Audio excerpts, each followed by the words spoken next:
सोमवती अमावस्या भाद्रपद माह में है। इस बार भाद्रपद माह के कृष्ण पक्ष की अमावस्या तिथि 2 सितंबर को सुबह 5:21 से प्रारंभ हो रही है। उस दिन व्रत, स्नान दान, शिव पूजा और पितरों के तर्पण का बहुत महत्व है। तो चलिए जानते हैं कि इस वर्ष सोमवती अमावस्या पर स्नान दान का शुभ मुहूर्त क्या होने वाला है। वीडियो के माध्यम से ये भी जानेंगे कि सोमवती अमावस्या पर पितरों का तर्पण कब और कैसे किया जाए, जिसके आपको शुभ फल प्राप्त हो। साथ में वीडियो में एक ऐसे उपाय के बारे में भी जानेंगे जिसे आपको सोमवती अमावस्या के दिन जरूर आजमाना चाहिए। ऐसी मान्यता है कि यदि आप इन छोटे छोटे उपायों को सोमवती अमावस्या या किसी भी अमावस्या पर करते हैं तो आपको पितरों का आशीर्वाद प्राप्त होता है। साथ में घर से नकारात्मक ऊर्जाएं बाहर चली जाती हैं। तो चलिए देर किस बात की, वीडियो को प्रारंभ करते हैं। ओम नमः शिवाय, जय श्री कृष्णा। आप सभी का सनातन धर्मसार चैनल पर बहुत बहुत स्वागत है। मित्रों, सोमवती अमावस्या उस दिन मनाई जाती है जिस दिन अमावस्या तिथि को सोमवार पड़ता है। सोमवती अमावस्या के अवसर पर सुबह में पवित्र नदियों में स्नान किया जाता है। जो नदी में स्नान नहीं कर सकते वे घर पर ही स्नान के जल में थोड़ा गंगा जल मिलाकर स्नान कर सकते हैं और इसके पश्चात ही दान पुण्य का कार्य करें। शिव और शक्ति की पूजा इस दिन अवश्य की जाती है, क्योंकि सोमवती अमावस्या सोमवार के दिन पड़ने की वजह से इस दिन भगवान शिव और माता पार्वती की पूजा करना विशेष रूप से फलदायी सिद्ध होता है। इस दिन भगवान शिव और माता पार्वती की पूजा करने से वैवाहिक जीवन के कष्ट दूर होते हैं, जीवन में सुख और समृद्धि बढ़ती है। तो चलिए जानते हैं सोमवती अमावस्या पर स्नान और दान का शुभ मुहूर्त क्या होगा। वैदिक पंचांग के अनुसार सोमवती अमावस्या भाद्रपद माह में है। इस बार भाद्रपद माह के कृष्ण पक्ष की अमावस्या तिथि 2 सितंबर को सुबह 5:21 से प्रारंभ हो रही है। वहीं इस तिथि का समापन 3 सितंबर को सुबह 7:24 पर होगा। ऐसे में उदय तिथि के अनुसार भाद्रपद अमावस्या 2 सितंबर दिन सोमवार को है। सोमवार की भाद्रपद अमावस्या होने के कारण यह सोमवती अमावस्या के नाम से जानी जाएगी। अब जानते हैं सोमवती अमावस्या के दिन स्नान दान का शुभ मुहूर्त क्या होगा। तो मित्रों, 2 सितंबर को सोमवती अमावस्या के दिन स्नान करने के लिए सबसे अच्छा और शुभ मुहूर्त ब्रह्म मुहूर्त है, जो कि 2 सितंबर को सुबह 4:29 से लेकर सुबह के 5:15 तक है। इस समय में आप स्नान का कार्य अवश्य करें। इसके बाद भी आप स्नान कर सकते हैं, परंतु स्नान के लिए यह मुहूर्त सबसे शुभ है। स्नान के बाद पूजा पाठ और दान इत्यादि किया जा सकता है। उस दिन का शुभ समय यानी अभिजीत मुहूर्त 11:55 से दोपहर के 12:46 तक है। इस दिन 2 शुभ योग भी पड़ रहे हैं। सोमवती अमावस्या के दिन शिव योग और सिद्ध योग बन रहे हैं। शिव योग सूर्योदय से लेकर शाम के 6:20 तक है। इसके बाद से सिद्ध योग बनेगा, जो अगले दिन तक रहने वाला है।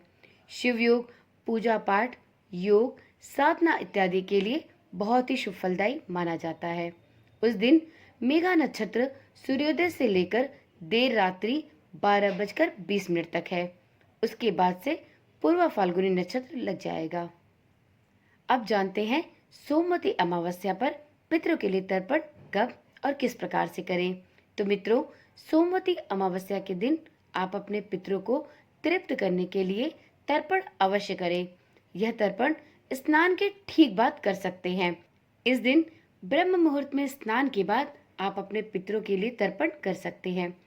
पितरों के लिए तर्पण जल, सफेद फूल, काले तिल और कुश से करना चाहिए।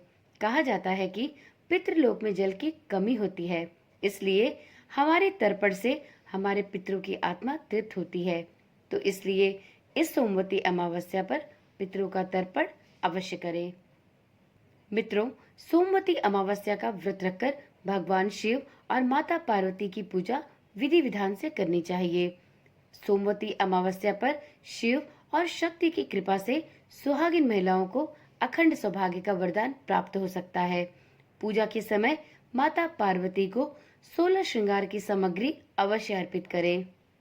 इसके अलावा सोमवती अमावस्या पर स्नान और दान करने से पुण्य की प्राप्ति होती है। व्यक्ति के पाप मिटते हैं और उसके सभी दुख दोष दूर होते हैं। इस दिन पितर धरती पर आते हैं ताकि उनकी संतान उनका तर्पण करके उनकी आत्मा को तृप्त कर सके। अमावस्या के दिन पीपल के पेड़ की पूजा भी अवश्य करनी चाहिए।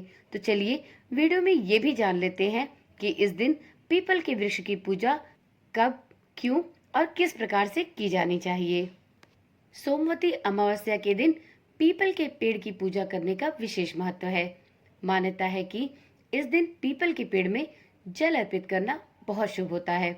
इस दिन पीपल के पेड़ की परिक्रमा करने से वैवाहिक जीवन में खुशियां बनी रहती हैं। जिन लोगों के विवाह में देरी हो रही है, उन्हें भी इस व्रत से लाभ अवश्य प्राप्त होता है और उनके विवाह के योग भी बनने लगते हैं। इसके अतिरिक्त जीवन में आने वाली अनेकों परेशानियों से भी छुटकारा मिल सकता है। अब जानते हैं सोमवती अमावस्या के दिन आप पीपल के वृक्ष की पूजा किस प्रकार से कर सकते हैं। तो मित्रों, सबसे पहले पीपल के पेड़ में शुद्ध जल चढ़ाएं। इसके बाद दूध में तिल और जौ मिलाकर पीपल की जड़ में अर्पित करें। अब फूल और दूब चढ़ाएं। इसके बाद आप कुमकुम, चंदन, रोली, गुलाल इत्यादि लगाकर पीपल वृक्ष को प्रणाम करें। वस्त्र के लिए मौली धागा भी आप बांध सकते हैं।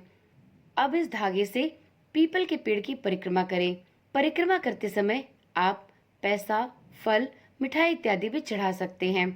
पीपल वृक्ष की परिक्रमा 108 बार करने से इसके बहुत ही शुभ परिणाम प्राप्त होते हैं। परिक्रमा के बाद पीपल के वृक्ष की आरती भी अवश्य करें। इस दिन शाम को पीपल के पेड़ के नीचे तेल का दीपक अवश्य जलाना चाहिए। वहां बैठकर पितृ सूक्त का पाठ भी करना चाहिए। इससे पितृ प्रसन्न होते हैं और व्यक्ति की आर्थिक समस्याएं भी हल होती हैं, क्योंकि ऐसी मान्यता है कि पीपल के पेड़ में मां लक्ष्मी का वास होता है। तो यदि आप अमावस्या तिथि पर पीपल के वृक्ष की पूजा करते हैं तो आपको अपने पितरों का आशीर्वाद तो प्राप्त होता ही है, साथ में माता लक्ष्मी की कृपा भी आपके घर परिवार पर सदा सर्वदा बनी रहती है। वीडियो के अंत में आज एक ऐसे उपाय के बारे में जानेंगे जिसको यदि आप सोमवती अमावस्या के दिन करते हैं तो आपको इसके 100% शुद्ध परिणाम प्राप्त होते हैं। तो इस सोमवती अमावस्या पर इस उपाय को एक बार जरूर आजमाएं। सोमवती अमावस्या पर आप इन 5 चीजों का दान करें। इन चीजों के दान करने से आपके नाराज पितर प्रसन्न होंगे, साथ में आप पर माता लक्ष्मी की कृपा भी बनी रहेगी और आपके जीवन में धन संपदा की कमी कभी नहीं रहेगी, क्योंकि हिंदू धर्म में अमावस्या तिथि बेहद ही महत्व रखती है। सोमवार के दिन पड़ने वाली अमावस्या को सोमवती अमावस्या कहा जाता है। यह अमावस्या साल में 1 या 2 बार ही आती है। हिंदू धर्म में शुभ तिथियों पर स्नान और दान का विशेष महत्व है। इसलिए सोमवती अमावस्या के दिन पितरों के निमित्त दान अवश्य करना चाहिए। इससे नाराज पितर भी प्रसन्न होते हैं और आपको माता लक्ष्मी का आशीर्वाद भी प्राप्त होता है।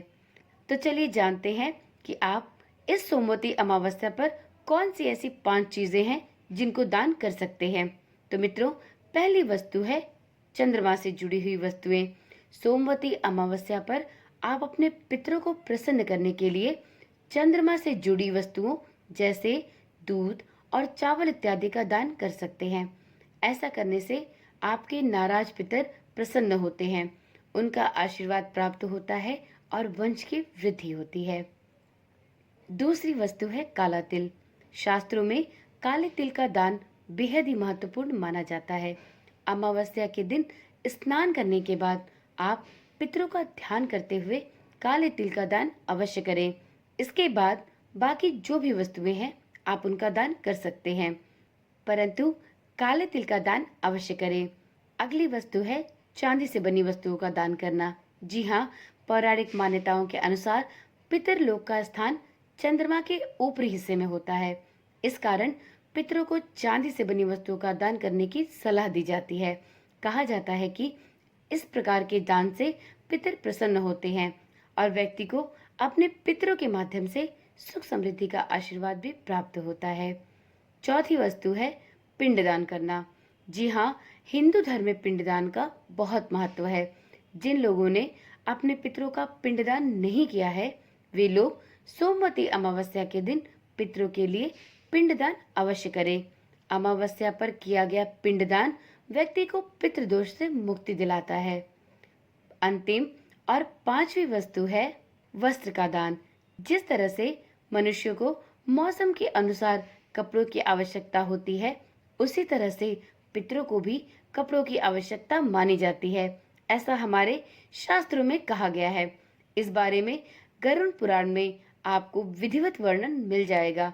इसी वजह से सोमवती अमावस्या पर आप अपने पितरों को प्रसन्न करने के लिए वस्त्रों का दान गरीब लोगों में अवश्य करें। शास्त्रों के अनुसार इस दिन धोती और गमछा का दान विशेष रूप से फलदायी सिद्ध होता है। तो चलिए, आज की वीडियो में इतनी ही जानकारी। अब मिलते हैं एक नई वीडियो के साथ। मित्रों, यदि आप वीडियो में यहाँ तक पहुँचे हैं तो इसका तात्पर्य है कि आपको इस चैनल पर दी जाने वाली वीडियो में रुचि है। तो चैनल को अभी ही सब्सक्राइब करें, जिससे इस प्रकार की सभी वीडियोस आपके पास बिना किसी रुकावट के पहुंचती रहे। तो चलिए, कल मिलते हैं। तब तक के लिए ओम नमः शिवाय, जय श्री कृष्णा, राधे राधे।